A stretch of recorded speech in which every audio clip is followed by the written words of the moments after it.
Allez, on est prêt? On embarque dans une nouvelle étude. L'étude pour prendre toutes les armes spirituelles. Alors on pourrait donc se poser la question, c'est vrai que nous sommes victorieux en Jésus-Christ. Alors comment est-ce possible de parler encore aujourd'hui de combat spirituel, de dire voilà, est-ce que je dois prendre les armes alors que j'ai déjà la victoire? Et quelles armes existent-ils pour nous aujourd'hui? Est-ce que ce sont les mêmes aujourd'hui que du temps de l'apôtre Paul? Comment les utiliser? Comment on apprend à les manier? Est-ce qu'il y a une façon aussi de faire? Voilà, c'est ce que nous allons développer donc sur 4 sessions, 4 parties. Et nous allons commencer ce soir. Mais avant, j'aimerais vraiment prier et remettre ce temps conduit par le Saint-Esprit. Amen. Merci Seigneur. Merci pour cette étude qui va vraiment édifier celui et celle qui va l'entendre et qui va aussi nourrir sa foi et l'enseigner pour grandir au niveau du combat spirituel. Merci Éternel mon Dieu, je bloque, je neutralise maintenant toutes les paroles qui ont été prononcées contre vous, contre moi. Je les bloque, je les neutralise dans le nom de Jésus-Christ. Je rends nul et sans effet toutes les paroles méchantes qui ont été faites contre nous. J'amène toutes les paroles et les écrits mauvais. Je les amène sur le trône de la grâce et je proclame le sang de Jésus qui couvre ces paroles et ces écrits.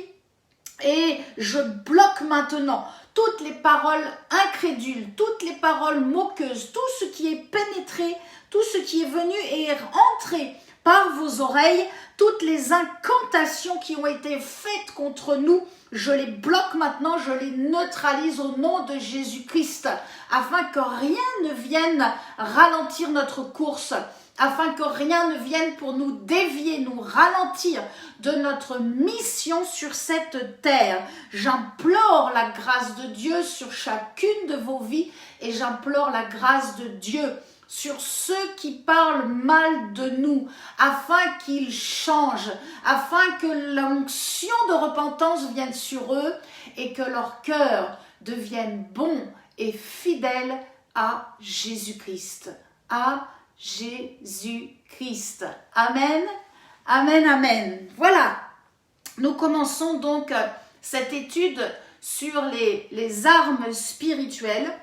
Et je crois que cette étude est vraiment faite pour que nous puissions avoir une vie chrétienne équilibrée, mais aussi cela va nous permettre de nous aider de tenir ferme dans le mauvais jour. Éphésiens chapitre 6, vous vous en doutiez, chapitre 6, verset 13. Prenez toutes les armes de Dieu afin de pouvoir résister dans le mauvais jour et tenir ferme après avoir tout surmonté. La bonne nouvelle, ce n'est pas écrit les mauvais jours, c'est le mauvais jour, c'est au singulier. Alléluia. Et l'apôtre Paul nous dit lui-même que c'est à nous de prendre toutes les armes.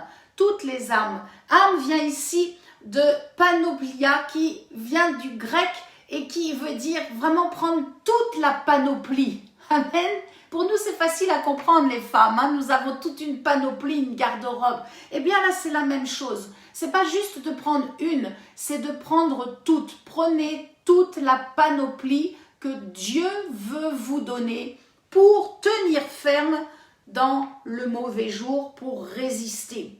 Donc, si nous parlons, bien sûr, des armes spirituelles, c'est qu'il y a un combat, c'est qu'il y a un adversaire, et ça, c'est une réalité. Que vous y croyez, que vous y croyez pas, ce n'est pas mon problème. Moi, je vous annonce la vérité, et la vérité, c'est la réalité. Il y a bien un combat, il y a bien un adversaire.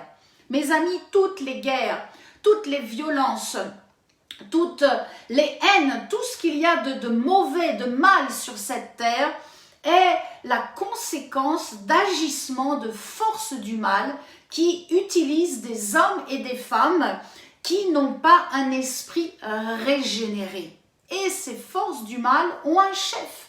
Son chef s'appelle Satan. Apocalypse chapitre 12 verset 4 nous montre que Satan a avec lui un tiers des anges. Un tiers des anges, c'est une armée.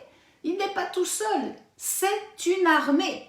Ils ont été créés esprit céleste. Satan avant s'appelait dans le royaume de Dieu, il s'appelait Lucifer, il était un chérubin porteur de lumière, il était un oint protecteur, et voilà qu'il est devenu prince des ténèbres, il est devenu un déserteur rebelle. Au début, mes amis, il n'a pas été créé mauvais, il est devenu vraiment méchant et cruel, mais au début, cela n'était pas comme cela. Non, non, non, il connaît d'ailleurs bien le royaume de Dieu, il connaît comment le royaume de Dieu fonctionne. Et comme tous les anges, il a été créé libre. Et de cette liberté, Lucifer a choisi de se rebeller, voulant être l'égal de Dieu, voulant prendre la place de Dieu. Et donc, dans sa rébellion, il a entraîné avec lui des copains, il a entraîné avec lui des anges, un tiers du royaume, et Dieu donc les a chassés. Dieu les a chassés. Rappelez-vous de ce mot. Dieu les a chassés de son royaume. Alors, où vivent-ils? Parce qu'ils sont des esprits célestes, ou ils sont bien quelque part.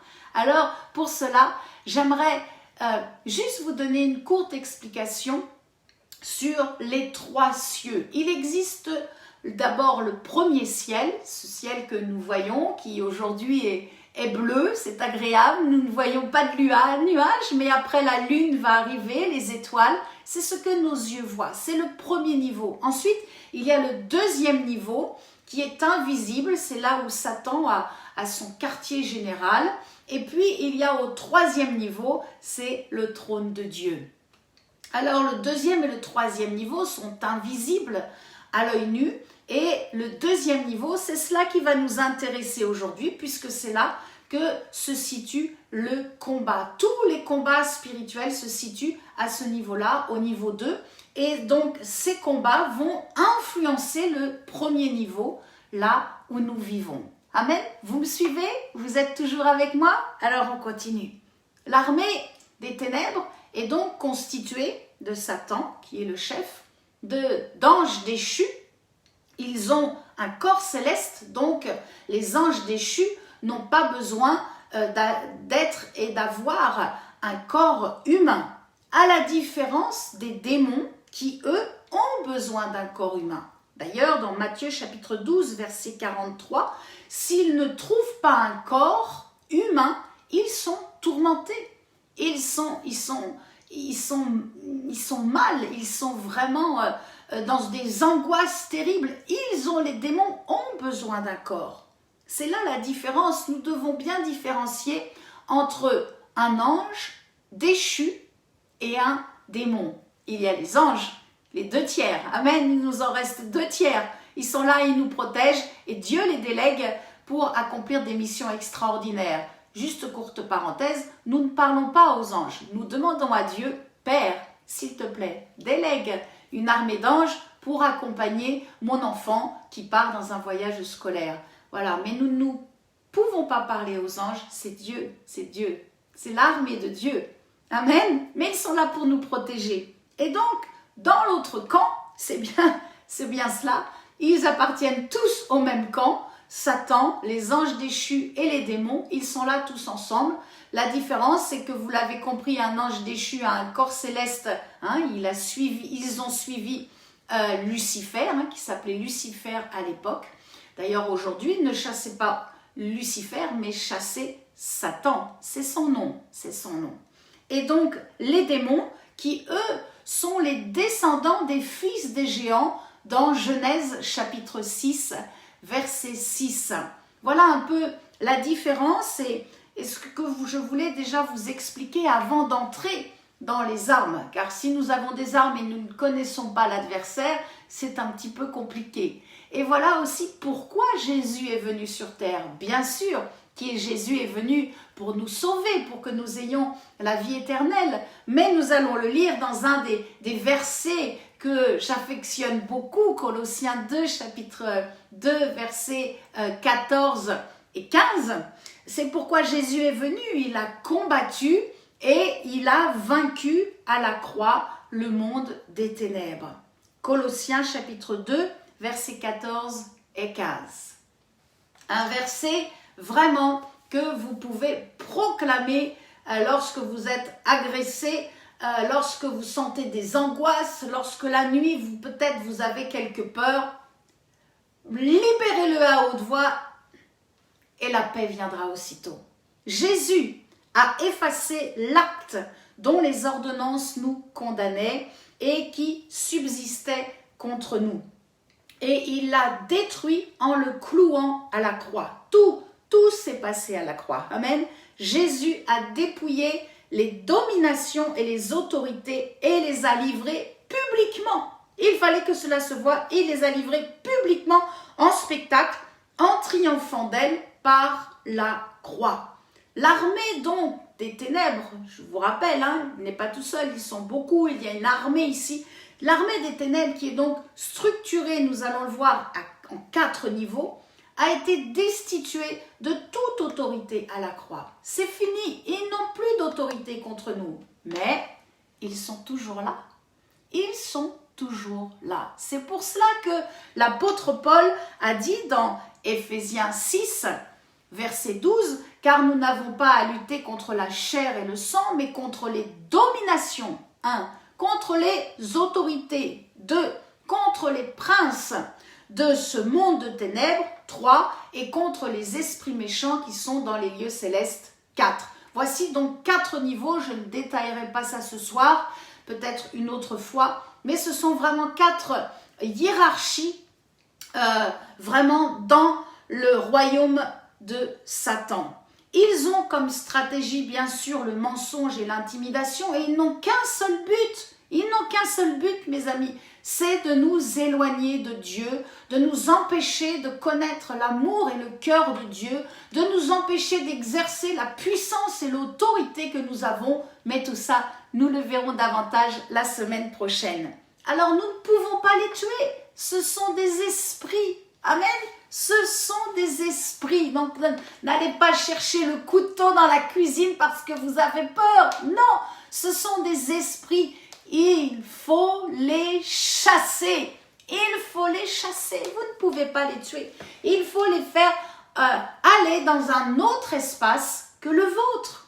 Alors, les démons, eux, ils vont et ils viennent avec la permission de l'homme, parce qu'ils cherchent un corps, ils ont besoin d'habiter dans un corps. Et suivant les agissements, suivant les engagements, mais surtout suivant les paroles de l'homme et de la femme, c'est là que le démon va pouvoir habiter ou contrôler un endroit du corps, de l'âme ou de l'esprit. Oui, mes amis, bien sûr. Si vous n'avez pas donné votre vie à Jésus et que vous regardez cette prédication, il va falloir maintenant capituler et dire « Seigneur Jésus, je crois que tu es mort à la croix, je crois que tu es ressuscité et j'ai besoin de toi dans ma vie. » Vous avez besoin de Jésus afin de pouvoir être libéré des chaînes d'angoisse, des chaînes de difficultés, de maladies, des chaînes qui vous tiennent encore liés dans la mort éternelle. Si vous ne donnez pas votre vie à Jésus, vous irez dans ce qu'on appelle l'enfer. L'enfer n'est pas un terme biblique, mais il représente bien ce que cela veut dire. C'est un lieu de tourment, d'angoisse éternelle. Cela ne s'arrêtera jamais. Et il n'y a pas une deuxième possibilité une fois que le souffle de la vie est parti. C'est maintenant sur terre que vous devez prendre votre décision. Vraiment, donnez votre vie totalement à Jésus-Christ. Vous n'aurez aucun regret. Dieu est bon et Dieu vous aime. Alors, n'oublions pas ce qui est le plus important. Vous savez, mes amis, ce qui est le plus important, ce sont nos paroles. Parce que nos paroles sont créatrices.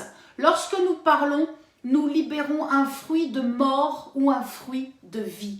Et c'est vraiment le premier sujet, la première session que je voulais voir avec vous dans toutes les armes, toute cette panoplie d'armes spirituelles que Dieu nous donne pour être des guerriers puissants, pour être des conquérants, des conquérantes, vraiment sur le royaume de l'ennemi et gagner les âmes à Christ, car c'est bien cela. Vous êtes en Christ, vous êtes mon frère, ma sœur en Jésus-Christ. C'est là le but tous de notre vie, c'est le seul but de notre vie. C'est de détruire le camp de l'ennemi, de convaincre par la puissance du Saint-Esprit ceux qui sont encore dans les ténèbres et de les amener à la lumière et à la paix. Mes amis, à la paix de Dieu. Les gens ont peur. Aujourd'hui, les gens ont peur. Ils se font vacciner, mais ils ont encore peur. À quoi ça sert? Qu'est-ce qui va nous arriver? Est-ce qu'on va être encore obligé de vivre comme cela? Cela fait plus d'un an que cela dure. Mes amis, posez, enracinez votre foi en Jésus-Christ et annoncez le salut par grâce. Il y a encore beaucoup d'hommes et de femmes qui attendent vraiment la révélation de l'amour de Dieu pour eux. Alors, j'aimerais aujourd'hui commencer avec la première panoplie, l'arme de toutes les victoires, ce qui sort de notre bouche, la parole. Amen. Éphésiens, nous sommes toujours dans Éphésiens, chapitre 6. J'ai pris du verset 14 à 18. 6, chiffre de l'homme, 14, 18 est un repère facile à se rappeler pour nous, n'est-ce pas? Ce sont les dates de la Première Guerre mondiale. 6, 14, 18. Tenez donc ferme, ayez à vos reins la vérité pour ceinture, revêtez la cuirasse de la justice. Mettez pour chaussure à vos pieds le zèle que donne l'évangile de paix. Prenez par-dessus tout cela le bouclier de la foi avec lequel, alléluia, vous pourrez éteindre tous les traits enflammés du malin. Prenez aussi le casque du salut et l'épée de l'esprit qui est la parole de Dieu. Faites en tout temps par l'esprit toutes sortes de prières et de supplications. Veillez à cela avec une entière persévérance et priez pour tous les saints. 1. La ceinture de vérité. C'est-à-dire les paroles de vérité qui vont sortir de notre bouche. Alors souvent, on entend prêcher, oui, la ceinture, voilà, c'est celle qui tient le pantalon, ça cache notre intimité, ça évite notre honte. Mais je crois que la ceinture de vérité, c'est plus que ça. Je ne sais pas si vous avez déjà vu quelqu'un qui a mal dans le dos et qu'on lui place vraiment une large ceinture au niveau du bas du dos, comme pour le maintenir. La ceinture de vérité, je crois qu'elle est là pour nous maintenir. Elle fait que nous pouvons marcher vraiment à la tête haute. Nous marchons avec droiture, nous marchons avec assurance. La ceinture est là comme, je cherchais le mot, comme une armature. C'est une armature, ça nous tient. Et je crois que toute parole que nous sortons, toute parole de vérité, toute parole authentique que nous disons, qui sortent de notre bouche, eh bien nous permettent de marcher droit, oui, de marcher droit, la tête haute et avec assurance. Alors si vous êtes d'accord avec moi, nous allons avoir quelques temps de proclamation, vous savez ô combien j'aime cela. Proclamons ensemble, je marche avec droiture et avec assurance. Dites-le là où vous êtes, dites-le. Les démons entendent, ils entendent et ils reculent. Je marche avec droiture et avec assurance, car en Jésus-Christ, j'ai la ceinture de vérité. Amen. Deuxièmement, la cuirasse. La cuirasse, qui se dit d'ailleurs en grec thorax. C'est incroyable, hein? La cuirasse de justice. La cuirasse de justice, ce sont toutes les paroles d'amour qui vont sortir de notre bouche. Nous sommes bien sûr justifiés par le sang de Jésus-Christ qui protège notre cœur. Et où est placé notre cœur? Voilà, tout sur le devant, le thorax, tout est bien protégé. C'est pour cela, mes amis, qu'il est important, très important, de régler les problèmes de la langue. Tout problème de la langue qui libérerait un venin de médisance ou un venin de colère. Pourquoi? Parce que regardez, lorsque nous voyons dans les films, des fois ils tirent une flèche et si la cuirasse est bien propre, qu'il n'y a pas de trou, la flèche tombe à terre. Mais si la flèche est lancée parce que l'adversaire voit qu'il y a un petit trou dans la cuirasse, il voit qu'il y a une imperfection dans la cuirasse, eh bien, c'est là que ça va atteindre. Et c'est ce que le diable fait. Le diable cherche là où il y a une imperfection dans notre caractère.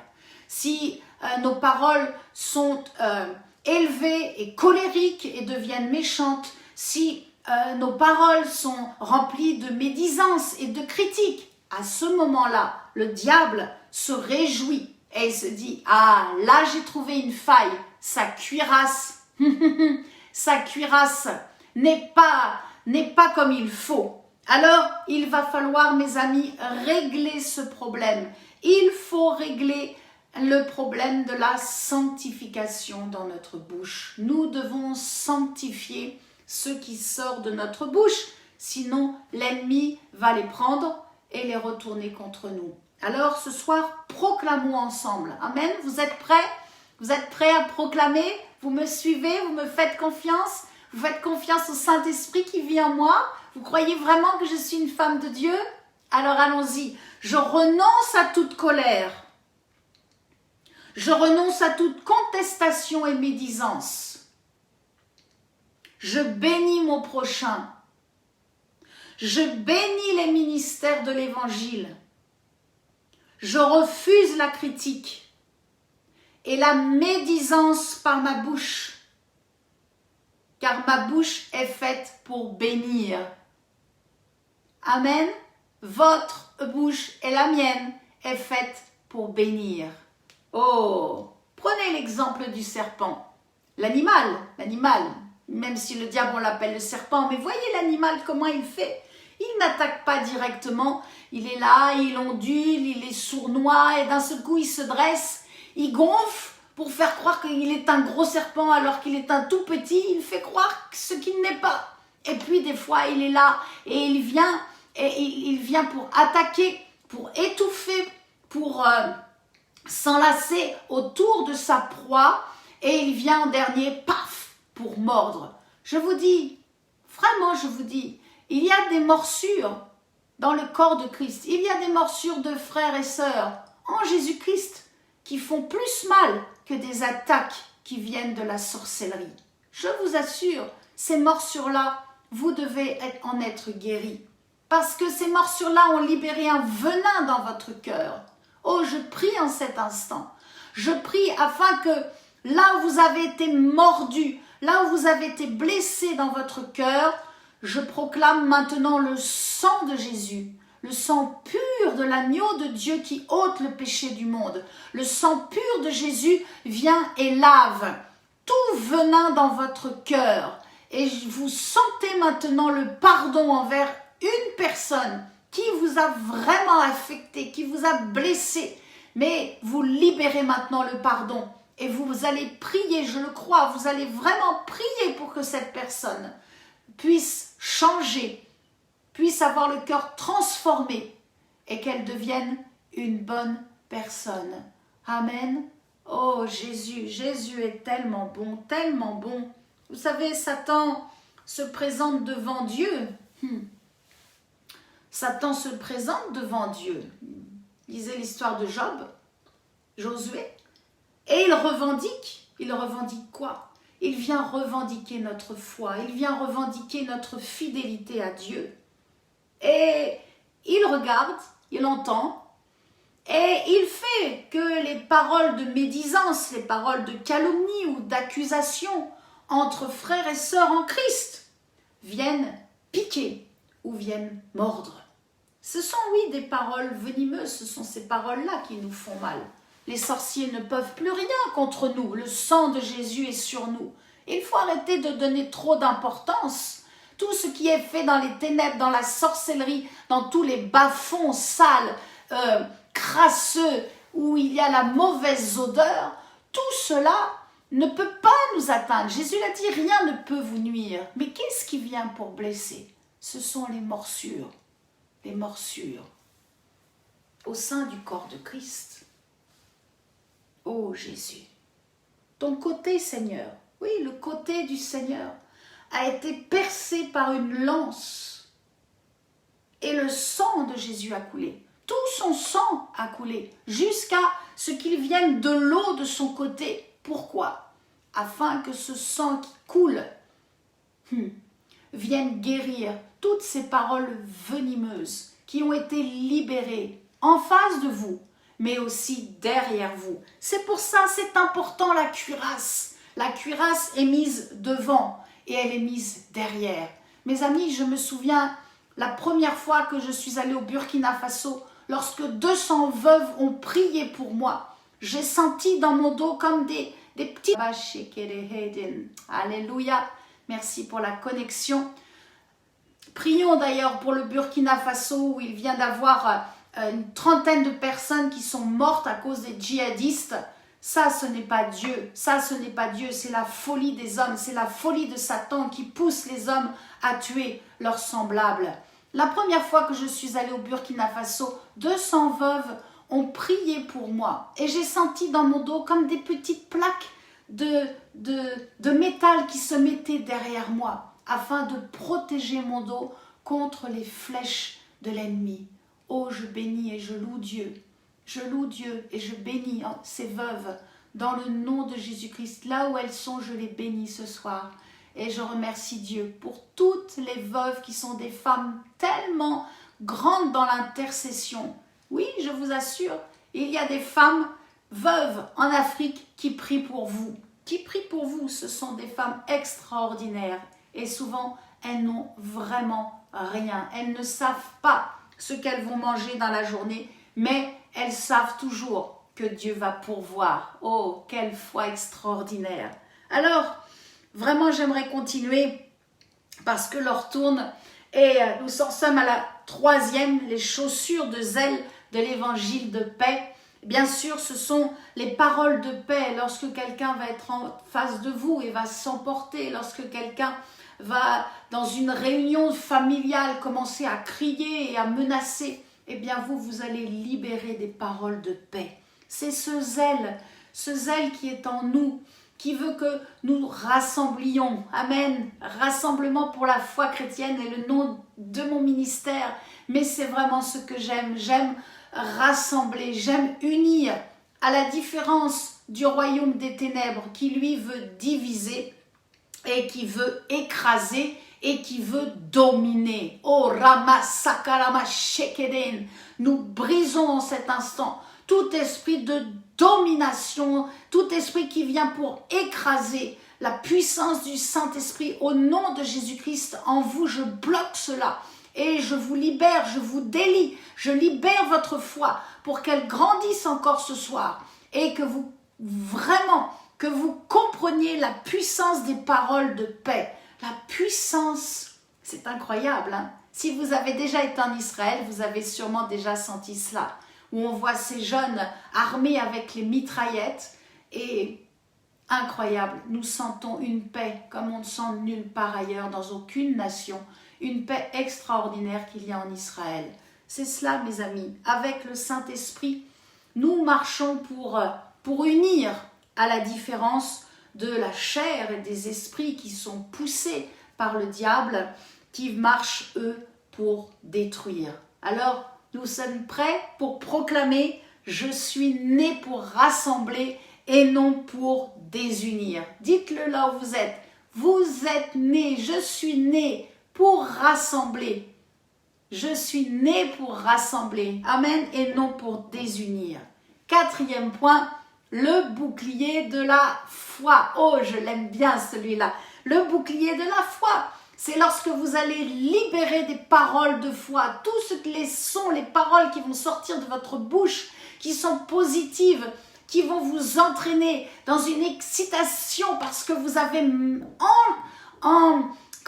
vous avez activé, vous savez, activé la turbine de la foi. Eh bien, le bouclier, c'est cela. Nous pouvons nous cacher derrière. Le bouclier, il sert à nous protéger. Il est un protecteur, alléluia, des mensonges du diable. Combien de fois, oh, je suis sûre, je ne suis pas la seule à l'avoir entendu, ou des fois des pensées viennent et vous entendez « mais non, Dieu ne t'aime pas, mais non, le pasteur ne t'aime pas, mais non, ton mari, tes enfants ne t'aiment pas ». Voilà, l'ennemi vient et il essaie d'infiltrer les pensées pour mettre des pensées négatives, des pensées méchantes, parce que c'est ce qu'il est, son cœur est méchant, son cœur est devenu cruel, il est mauvais, et tout ce qui est mauvais vient de lui, tout ce qui est mauvais vient de lui. Alors avec le bouclier de la foi, cela nous permet de repousser tous ces traits enflammés. Oh, gloire à Dieu! Peut-être vous êtes découragé aujourd'hui, prenez ce bouclier. Dites avec moi, vraiment, je suis engagé dans l'armée de Dieu. Dites-le, je suis engagé dans l'armée de Dieu. Et je suis déterminé à garder le bouclier de la foi. Car je veux conserver mes bénédictions en Jésus-Christ. Alléluia! Faites briller votre bouclier. Faites-le briller. Soyez déterminés. Soyez déterminés à les garder dans votre main. Oui, c'est important à le garder, à le maintenir dans votre main pour conserver vos bénédictions. 5e, le casque. Alléluia, le casque du salut. Le casque du salut va se manifester à chaque fois que nous prononçons des paroles d'identité. Amen. Oh, Sinache a créé ce merveilleux chant. Je sais qui je suis. En Jésus-Christ, dites-le, je sais qui je suis. Ça, ce sont des paroles libérées, des paroles d'identité. C'est la puissance de nos proclamations. C'est la puissance de nos proclamations. Si vous voulez en savoir plus, vous allez voir sur l'étude que j'ai faite sur Dieu, source d'eau vive. Voilà, je parle un petit peu plus de la proclamation. Mais c'est ce qui sort, ces paroles qui sortent de nos bouches. Je sais qui je suis une évangéliste, je suis une femme de foi. Dieu m'a donné l'amour pour les nations, je bénis les nations, je bénis la France. Je suis une femme qui porte l'évangile, je suis une femme remplie d'amour et de grâce pour mon prochain. Alléluia, c'est ça, de manifester, de proclamer aussi ce que Jésus a fait pour vous. C'est ça les paroles d'identité. Jésus est mort pour moi. Jésus est mort pour moi. Il est mort pour mes péchés. Il est mort, mais il est ressuscité, il est vivant. Il intercède pour moi. Jésus intercède en cet instant. Il intercède pour chacun d'entre nous. Il est un merveilleux sauveur, un merveilleux sauveur. Rappelons aussi à la mémoire de Dieu, pas nos erreurs, pas encore des péchés qui seraient là encore dans votre vie. Rappelez à Dieu, rappelez à la mémoire de Dieu ses promesses. Rappelez-lui sa parole. Amen, amen. Oh, le casque du salut nous protège. Il protège notre intelligence. Il protège nos raisonnements. Il protège l'assurance de notre salut. Il protège nos pensées. Il protège nos pensées. Parce que le diable, comme je vous l'ai dit tout à l'heure, veut essayer d'infiltrer. Rappelez-vous, le diable ne peut pas lire vos pensées. Ça, c'est un gros mensonge. Il est le menteur, donc il va essayer de vous faire croire qu'il sait des choses. Il ne sait rien. Il ne sait rien, mais il va essayer d'infiltrer quelques petites pensées comme cela. Voilà. Au lieu de mettre un gros paquet, parce que là, on va s'en rendre compte. Non, il va mettre des petites pensées comme cela. Hop, hop. Pour nous faire douter. C'est son but. C'est son but. Il est un menteur. Ne vous laissez pas avoir. Vous avez le casque du salut. Alléluia. Amen. La 6e et la dernière, l'épée de l'esprit. L'épée de l'esprit, bien sûr, qui est la parole de Dieu. Utilisons ce que dit Dieu. Souvent, on prend nos propres paroles, mais souvent, nous devrions utiliser beaucoup plus la parole de Dieu, la libérer dans nos bouches et nous verrions vraiment plus la gloire de Dieu. Matthieu chapitre 8, versets 16 et 17. Jésus chassait les esprits par sa parole. Logos, il chassait les esprits par sa parole. Et il guérissait, il les guérissait. Oh mes amis, la puissance de la parole de Dieu. J'aime la parole de Dieu, vous le savez pour beaucoup, c'est mon témoignage. Je cherchais vraiment ce livre, je cherchais Dieu, mais je cherchais vraiment la parole de Dieu. La parole de Dieu détruit toutes les paroles de confusion, tous les mensonges du diable. La parole de Dieu est forte et dans les temps que nous vivons, nous avons besoin davantage de nous appuyer sur les promesses de Dieu, sur ce qu'il dit de nous. Recevez dans le nom de Jésus-Christ, recevez la visitation maintenant du Saint-Esprit.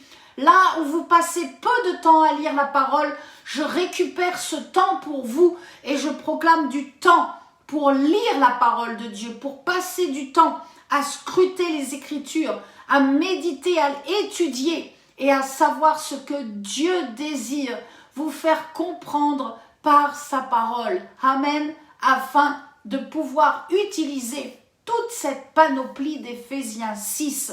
Alors, aujourd'hui, c'est vrai que Satan utilise des hommes et des femmes, oui, qui se disent être serviteurs ou servantes de Dieu, ou prophètes ou prophétesses. Mes amis, qu'est-ce que nous dit la parole de Dieu? Examinons les prophéties. Ça veut dire quoi, examiner les prophéties? Eh bien, gardez ce qui vous édifie et repoussez ce qui vous trouble. Je le redis, gardez ce qui vous fait du bien, gardez ce qui vous édifie et ce qui vous trouble, chassez-le, repoussez-le. Des fois, il y a des choses de l'homme qui s'ajoutent à ce que Dieu a dit, mais Dieu, ce qu'il dit, sa parole, elle viendra toujours pour vous construire, pour vous édifier, pour que vous deveniez meilleur, pour que vous alliez sur le chemin de l'élévation, pour que vous alliez, et j'aime, vous savez, cette expression de marcher de progrès en progrès. Gardez ce qui vous édifie.